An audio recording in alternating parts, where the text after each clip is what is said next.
1952년 3월 함경도 산악지대. 김민호는 은빛 저울을 업고 사흘째 걷고 있었습니다. 눈은 계속 내렸고 바람은 살을 애는 듯 차갔습니다. 은빛 저울의 상태는 점점 악화되고 있었습니다. 열이 올랐고 의식도 흐릿했습니다. 상처가 감염되고 있는 것이 분명했습니다. 조금만 더 버티시오. 김민호가 중얼거렸습니다. 그의 다리는 떨렸고 폐는 타는 듯 아팠습니다. 하지만 멈출 수 없었습니다. 주머니 속 필름통에는 북한의 핵무기 개발 증거가 들어 있었습니다. 이것을 남쪽에 전달해야 했습니다. 민호, 나를 내려놔요. 은빛저우가 가까스로 말했습니다. 무슨 소리요? 함께 가는 거요.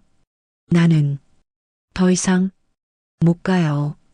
당신만이라도 살아야. 입 다물고 힘내시오. 김민호는 그녀를 더 꽉 잡았습니다. 작은 오두막이 보였습니다. 사냥꾼의 오두막 같았습니다. 김민호는 마지막 힘을 짜내 그곳으로 향했습니다. 오두막은 낡았지만 바람은 막아줄 수 있었습니다. 김민호는 은빛 여울을 조심스럽게 내려놓았습니다. 그녀의 얼굴은 창백했고 입술은 파랗게 질려 있었습니다. 버티시오. 내가 불을 피울게요. 김민호는 오두막 안을 수색했습니다. 다행히 마른 나무가 조금 있었습니다. 그는 불을 피웠습니다. 미약한 불빛이 오두막을 비쳤습니다. 은빛 저우의 상처를 확인했습니다. 총알은 관통했지만 상처가 곪고 있었습니다. 항생제가 필요했습니다. 하지만 가방에는 남은 게 없었습니다. 물 좀. 은빛 저우가 신음했습니다. 김민호는 밖으로 나가 눈을 모았습니다. 불에 녹여서 그녀에게 먹였습니다. 고마워요. 천만에요. 조금만 쉬면 나아질 거예요. 하지만 둘 다 알고 있었습니다. 제대로 된 치료 없이는 회복이 불가능하다는 것을. 밤이 깊어갔습니다. 김민호는 창문 틈으로 밖을 감시했습니다. 추격대는 아직 멀리 있는 것 같았습니다. 하지만 언제 올지 모릅니다. 민호. 네. 혹시 내가 못 가게 되면. 그런 소리 하지 마시오. 들어요. 만약 내가 죽으면 필름통을 꼭 전달해요. 약속해요. 김민호는 그녀의 손을 잡았습니다. 약속할게요. 하지만 당신은 죽지 않을 거요. 우리 함께 남쪽으로 갈 거요. 은빛 저우는 미소를 지었습니다. 약한 미소였지만 진심이 담겨 있었습니다. 당신은 좋은 사람이에요. 가족이 행복할 거예요. 그녀는 다시 의식을 잃었습니다. 김민호는 그녀의 이마에 젖은 천을 올려놓았습니다. 열을 내리려고 했지만 효과가 있을지 의문이었습니다. 새벽이 밝아왔습니다. 김민호는 한숨도 자지 못했습니다.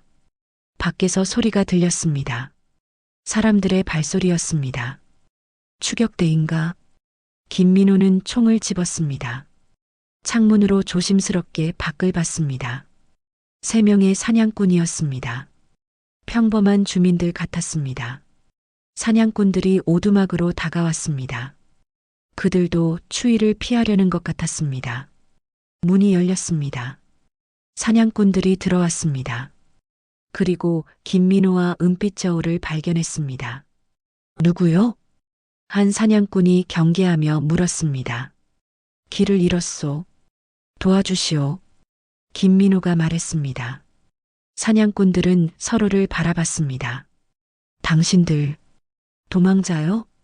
나이 든 사냥꾼이 물었습니다.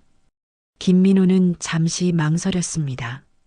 거짓말을 할까, 진실을 말할까? 하지만 은빛 저울을 살리려면 도움이 필요했습니다. 그렇소. 우리는 남쪽으로 가려는 중이요.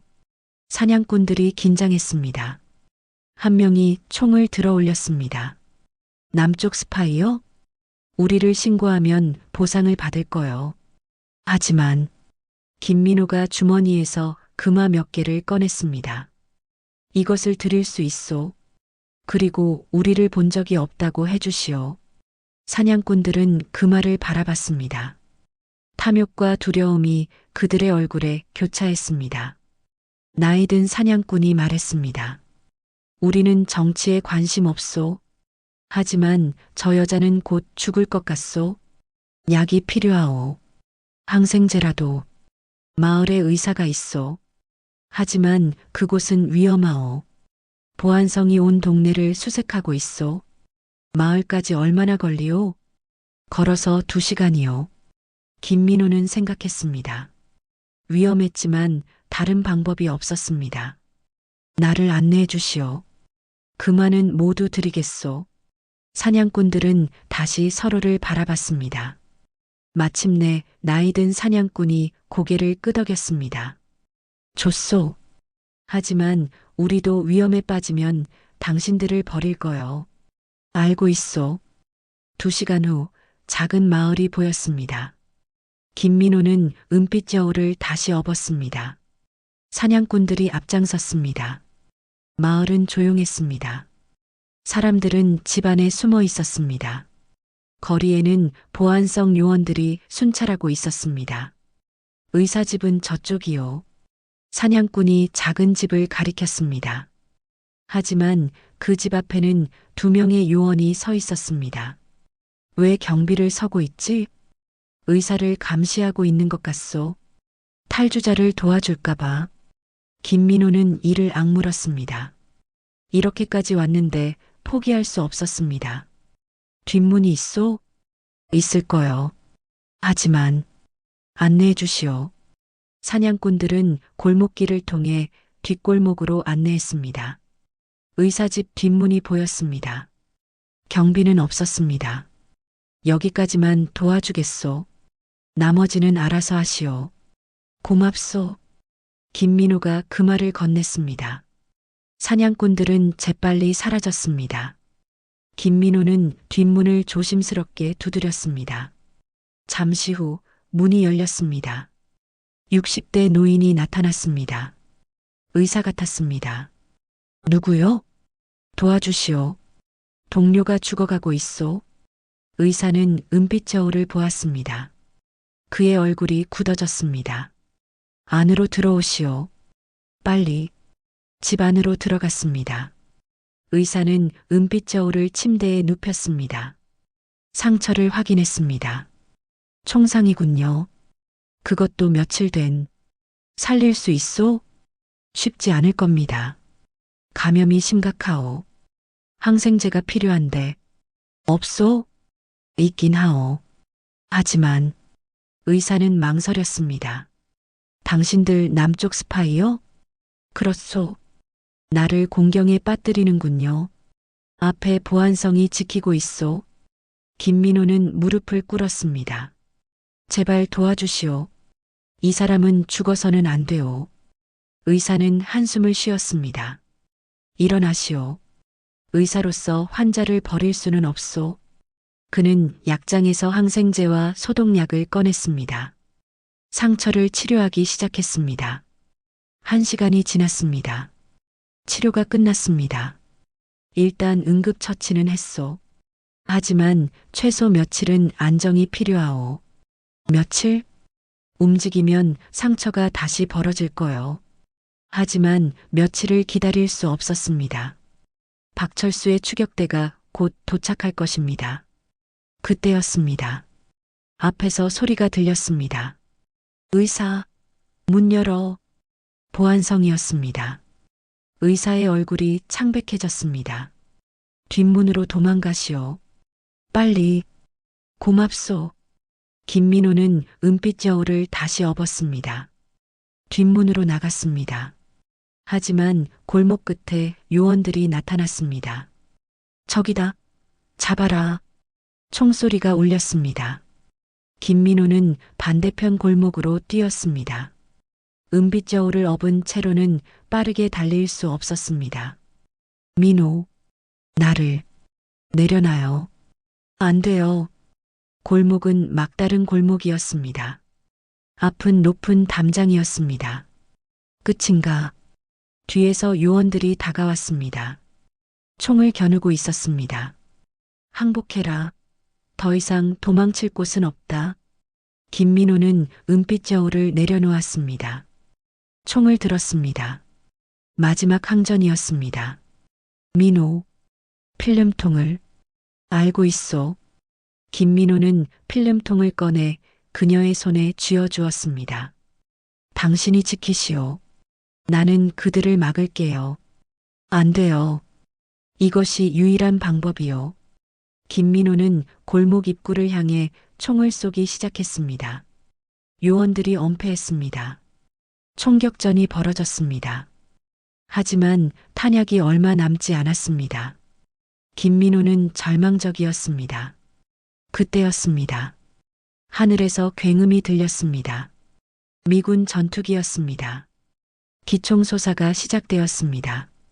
거리가 아수라장이 되었습니다. 요원들이 흩어졌습니다. 김민호는 기회를 놓치지 않았습니다. 지금이요. 그는 은빛 저울을 업고 무너진 담장 틈으로 빠져나갔습니다. 마을 외곽으로 달렸습니다. 전투기가 여러 차례 선회하며 엄호해 주었습니다. 이것은 우연이 아니었습니다. 남측 정보기관이 구조작전을 보낸 것입니다. 마을에서 2km 떨어진 곳에 헬리콥터가 착륙했습니다. 미군 구조팀이었습니다. 빨리 타시오. 김민호는 은빛 저우와 함께 헬리콥터에 탔습니다. 헬리콥터가 이륙했습니다. 마을이 점점 멀어졌습니다. 김민호는 창밖을 바라봤습니다. 박철수가 마을 입구에 서 있는 것이 보였습니다. 그는 하늘을 올려다보고 있었습니다. 두 남자의 시선이 공중에서 만났습니다. 비록 멀리 떨어져 있었지만 서로를 느낄 수 있었습니다. 다음에는 반드시. 박철수가 주먹을 쥐었습니다. 미안해, 형. 하지만 나는 멈출 수 없어. 김민호도 고개를 숙였습니다. 헬리콥터는 남쪽으로 향했습니다. 자유를 향해, 생존을 향해. 이틀 후 부산 미군 병원. 은빛 저우는 중환자실에서 치료를 받고 있었습니다. 김민호는 복도에서 기다렸습니다. 의사가 나왔습니다. 어떻습니까? 고비는 넘겼습니다. 하지만 회복까지는 시간이 걸릴 겁니다. 김민호는 안도의 한숨을 쉬었습니다. 감사합니다, 선생님. 정보기관 책임자가 다가왔습니다. 김민호 대위, 수고하셨습니다. 필름은 무사히 전달되었습니다. 분석은 현재 진행 중입니다. 하지만 초기 분석 결과 이것은 엄청난 정보입니다. 북한의 핵개발 계획을 완전히 파악할 수 있습니다. 다행이군요. 당신의 희생이 헛되지 않았습니다. 이 정보 덕분에 우리는 대응 계획을 세울 수 있습니다. 책임자가 떠나고 김민호는 혼자 창밖을 바라봤습니다. 부산 바다가 보였습니다. 평화로운 풍경이었습니다. 일주일 후 김민호는 집으로 돌아왔습니다. 문을 열자마자 수진이 달려와 껴안았습니다. 오빠, 오빠. 수진아. 어머니도 울고 계셨습니다. 돌아왔구나. 살아서 돌아왔구나. 네, 어머니. 약속 지켰어요. 그날 저녁 가족은 함께 식사를 했습니다. 오랜만에 웃음소리가 있는 식탁이었습니다. 오빠, 이제 그만 위험한 일 하면 안 돼? 수진이 물었습니다. 글쎄, 아직 할 일이 남았어. 또 가려고? 김민호는 어머니를 바라봤습니다. 어머니는 아무 말씀이 없으셨습니다. 하지만 그 눈빛에는 걱정이 가득했습니다. 조금만 더. 전쟁이 끝날 때까지만. 한 달 후 은빛 저우는 퇴원했습니다. 김민호가 병원에 데리러 갔습니다. 걸을 수 있소? 천천히는요. 두 사람은 병원 정원을 걸었습니다. 봄이 오고 있었습니다.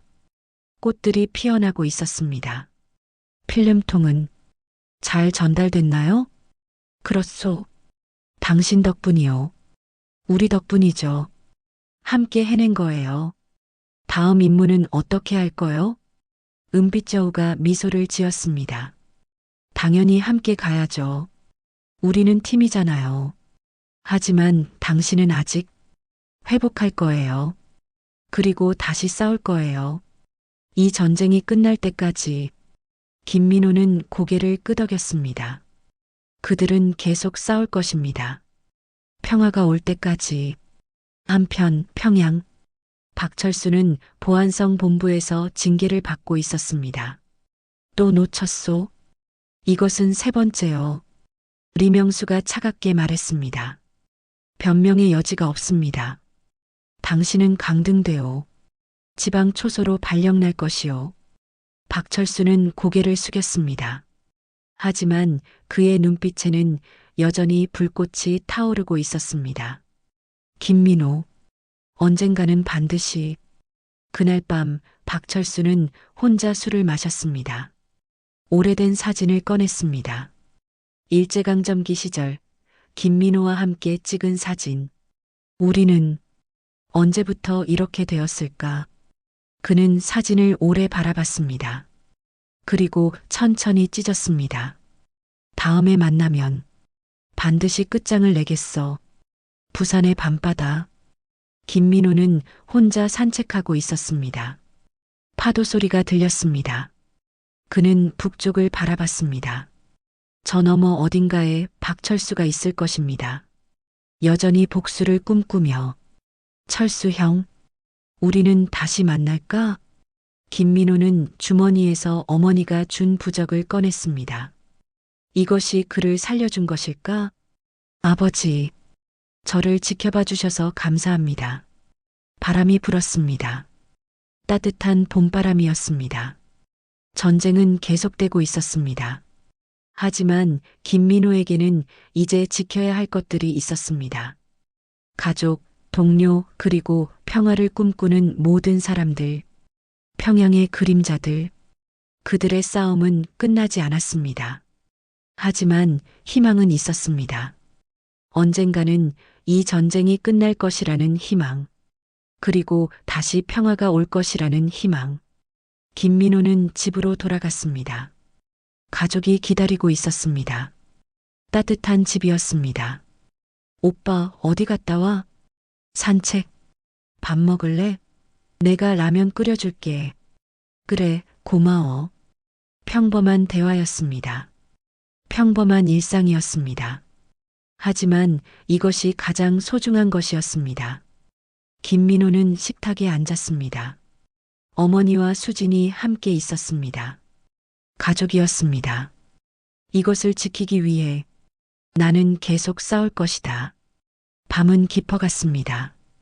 부산의 거리는 조용했습니다. 하지만 북쪽에서는 여전히 총소리가 울리고 있었습니다. 전쟁은 계속되고 있었습니다. 평양의 그림자들도 계속 움직이고 있었습니다. 하지만 희망은 사라지지 않았습니다. 언젠가는 평화가 올 것입니다. 그날까지 그림자들은 계속 싸울 것입니다.